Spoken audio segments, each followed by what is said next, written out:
E tae mai ana ngā kanohi o ngā iwi puta noa I te motu ki runga o Waitangi. Engari kē ko ngā kanohi o te kāwanatanga. Me hara mai ki te mua, ki te mura o te ahi, ki te kōrero I ngā kaupapa nui o te iwi Māori. I tērā rātau, I tae mai te Premier, a Christopher Luxon, ki konei. Nō rei rā, tēnā koutou, tēnā tātou katoa. Thank you. Engari, no te wiki nei, I puta ai te whakatau kia haere a Luxon ki Ōnuku marae, I te waipounamu ki te whakanui I te rā o Waitangi.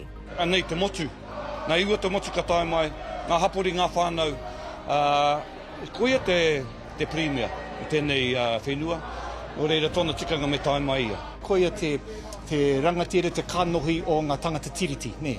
Nō reira, me haere ia, ia te tau ki te whai I taua whakaro tahi, I wanganui ngā tangata tiriti me ngā tangata whenua. Kua toru rā te hunga nei e hui tahi ana ki te whiriwhiri I ngā taki o te wā, heoi e ai ki te mema mō te tai tonga, kua he te Premier. Kei te huna ia. Me pono o tātou, kei te huna ia. Kei te pai huna.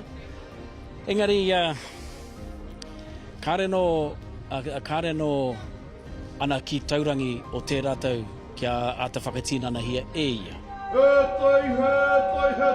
Ahakoa kua mutu te hui mō ngā rangatira āiwi I Waitangi nei, e ai kia wili te aho, he mahi nui kei mua I te aroaro.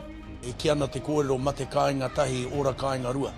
Ko pakaru katoa te whare o te krauna. Nā reira, ko te kāinga tuarua, ko te kāinga iwi. Nā reira, mā ngā iwi e whakahaere ngā kaupapa. Hei a pōpō, ka tae mai ētahi o ngā mema tō rangapu ki te whare rūnanga ki Waitangi. Shakayla Andrews-Alapaki, Tahu News.